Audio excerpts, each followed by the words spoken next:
Welcome back, Shalloners. Today, I want to continue our series on popularity, reinvention, and basically just making friends and being a cool kid in the world.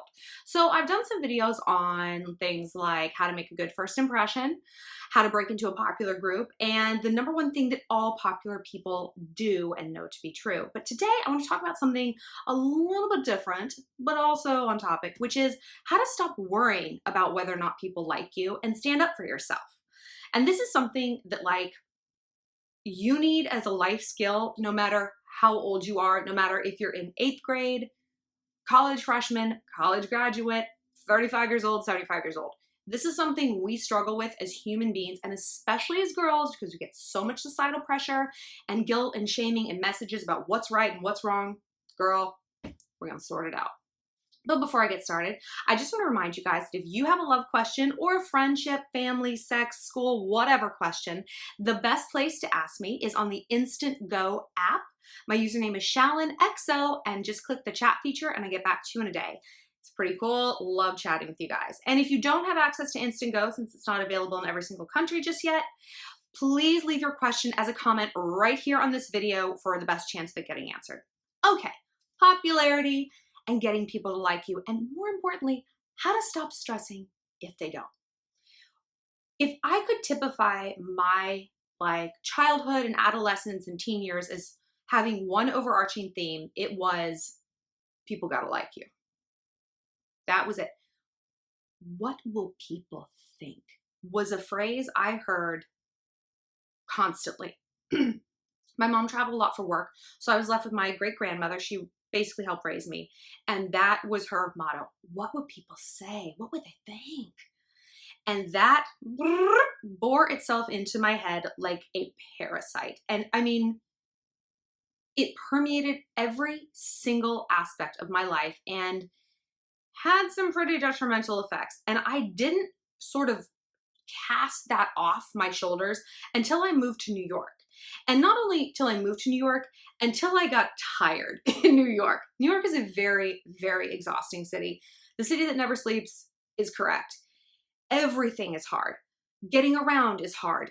Finding a job is hard. Getting up the 5 flights to your apartment is hard. There's just, everything is difficult. Everything is stressful. Everything is expensive. And it's tiring and no one has time and blah. And at some point, I was exhausted.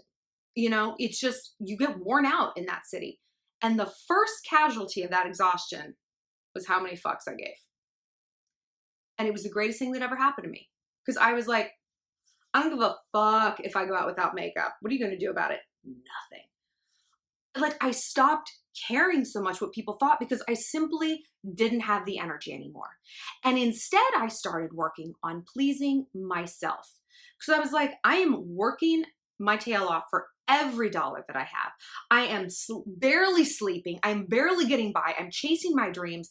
I'm not going to spend my precious energy and my precious concern for anyone other than me. I am the only person who deserves it because I'm supporting myself fully. So you know what I have to answer to? This one right here. Me, baby. And it was the most liberating thing in the world. And it was at that point that I kind of cracked open as a person.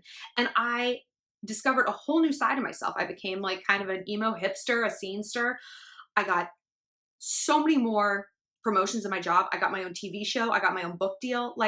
Everything started happening for me because I became, in essence, a leader. The thing leaders have in common is that they stand up for themselves and they stand up for others. I mean, it's one thing to stand up for yourself, but if you go out of your way to defend other people and right wrongs and intervene on their behalf and give them support, that is what makes you truly confident because you're willing to put your neck out there, not just for your own means. I mean, a lot of people are willing to do that, but to help other people for no real benefit for yourself other than simply integrity because it's the right thing to do. But let's focus on sticking your neck out for yourself. When you do that, you tell the world, you know what? My time, my energy, my concern is precious. And I'm going to spend it. I'm not just going to give it out to whoever. I'm going to focus on me. But what does that mean? How does that translate and kind of break down into the day-to-day thing of not having people worry if they like you or not about what they think? Here's a phrase that I learned that I love, which is You wouldn't care so much what people thought about you if you knew how seldom they did. Ooh. I remember when someone first said that to me, I was like, what do you mean not everyone thinks about me all the time? But then I was like, wow, how incredibly liberating. Think about this. Do you remember what your best friend wore last Monday? Guarantee you don't. Guarantee she does. Guarantee she's afraid of repeating that outfit too soon. Tell me the last awkward text someone sent you. Probably not off the top of your head. You know, maybe if you scrolled through, you could find it. But I bet you remember the last awkward text you sent to someone. We're all only thinking about ourselves. And that's good and that's bad. Because that means whatever you've done to embarrass yourself or piss someone off or whatever, kind of in one ear and out the other. And isn't that so freeing? It's like, wow, I can do whatever I want because it kind of doesn't matter very much. Yeah, I have kinesio tape on. Sorry, guys. Like, I'm all banged up. So when you realize that and kind of like keep that at your life's motto, suddenly you're enabled to do so many more things. And like I said, when you do what you want, you become a leader. That's magnetic to people because that's what everyone else wants to be doing too. We're pack animals as humans. We are inherently, there's more followers than there are leaders. So if you can stand up and be like, no, I'm not going to the Dave Matthews Band concert. I don't like Dave Matthews Band. Whatever. I guarantee you there's going to be other people who are like, I don't like him either. Do you want to do something that night? That's actually how I got my first boyfriend.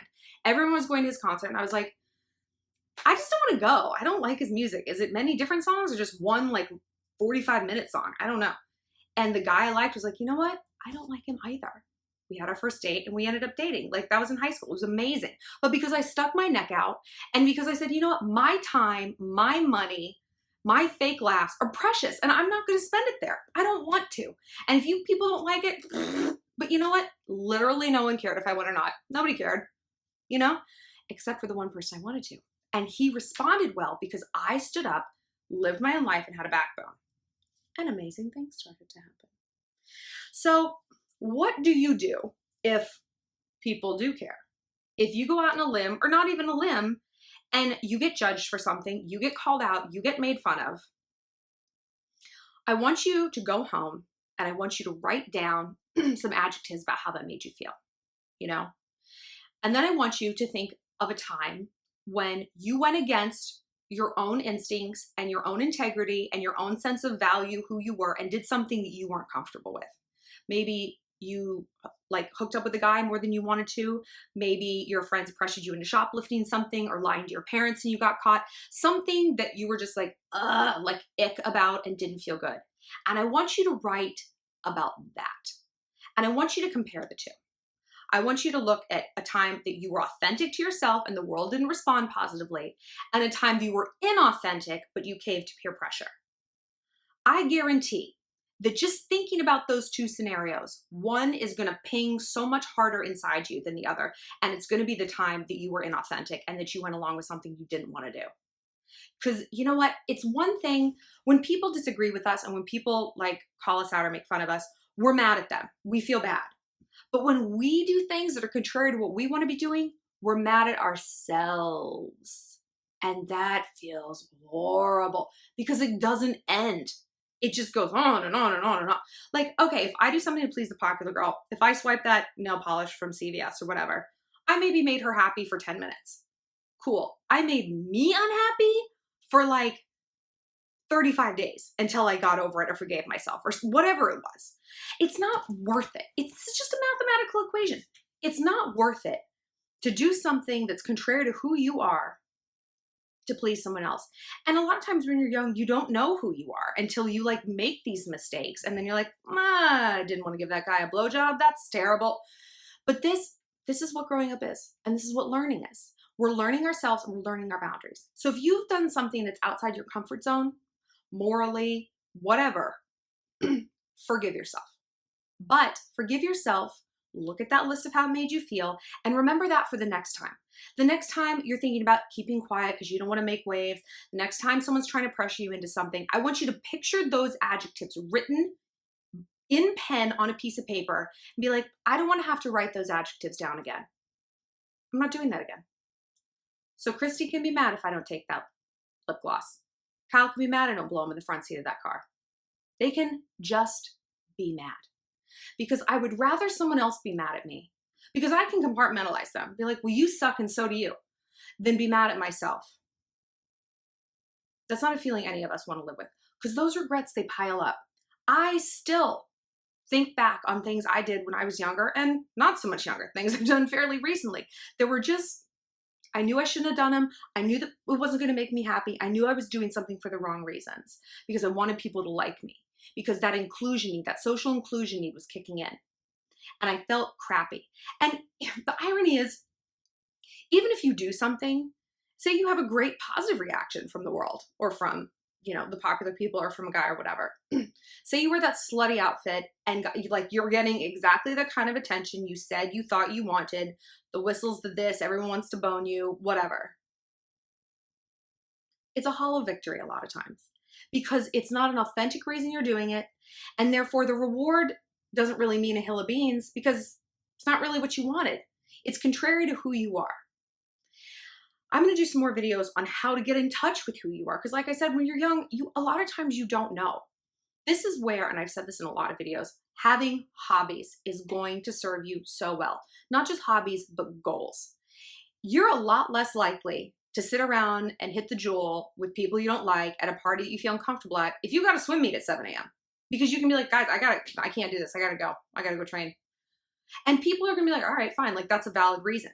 That's going to give you so much more empowerment and so much more confidence than if you just have to be like, no, I don't want to do, no, I'm sorry. Is it okay? Is it okay that I don't want to do that? No, because you're going to have goals higher than just being liked by these nobodies who, again, like I said, you wouldn't care what these people thought about you if you knew how seldom they did. I guarantee you, these people who are asking you to smoke weed or drink or do whatever, they don't really care if you say yes or no. They don't. And if they do, weird. That's weird. Do you sit around obsessing about no, it's weird. So the very worst, if they're mad at you, you're like, well, you're very bizarre, because get a life. Like, why do you care so much what I do with my time? So just a quick little recap. Again, say it with me. You wouldn't care so much what people thought about you if you knew how seldom they did, right? Stick to your guns. It's okay if you get some negative feedback on things, as long as you're getting positive feedback from within you. And it might not be just this big, giant, voice inside, you've done the right thing. It's a sense of peace, and it's a sense of quiet. That sense of anxiety and fear, and dread and sadness and regret, that comes from when you go beyond places that you're not comfortable with. And remember, there's no real, I don't want to say there's no such thing as right and wrong, but there kind of isn't. Your boundaries might be completely different than mine, and completely different than hers and his. That's okay too. We're not all the same. And you don't owe anyone an explanation at all. Ever. Not ever. You don't even know your parents an explanation, your best friend, your boyfriend. Be like, I don't want to do that. Or I do want to do this. Or I do think this, or I don't think that. Because you will never find your tribe if you're not authentic, And like I said, when I moved to New York, things started happening for me. Amazing things started happening when I was so much more honest, because people respond to that, because that's what everyone wants to be. Everyone wants to live that honest, authentic life. And that life is completely within your reach. That could start today. All it takes is bravery. And ironically, the more you start to do it, you become addicted to it. Like, I started to become addicted to saying no to things. No, I don't want to go there. No, that's not okay with me. No, you won't do that. And I was like, because I was tapping into my authenticity. And ironically, I keep saying ironically, and maybe this stuff isn't ironic, but interestingly, people around me were like, wow, Shallon's she's a bad bitch. And then I started attracting people into my life who really, truly admired me. Boys who truly loved me. Friends who I truly connected with.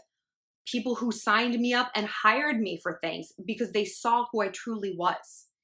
Amazing things happen when you do this. And like I said, it is nerve-wracking. I mean, you are kind of exposing your emotional underbelly, but the more you do it, the more comfortable you get with it, because you see how it pays off. You see how good you feel inside, and you see how the world starts to respond to you. So take away the idea that people not liking you is the absolute worst thing that can befall you. because you're probably focusing on like a very small slice of people. Maybe just the popular girl, maybe just the popular guy, maybe just one of your parents. They're not the whole world. The whole world lies in here.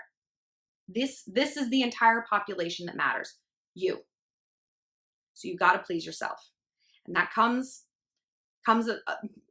it costs a little bit of bravery. It costs a little bit of confidence. What you're going to get in return is worth it. If you guys have more questions about this, leave some more video topic ideas in the comments section. And like I said, if you want to chit chat privately, find me on the Instant Go app. And if you don't have it, leave your question here in the comment section again. See you guys on social. I'm Shallon XO on Snap, Twitter, and Insta. Mwah! Bye, Shallon.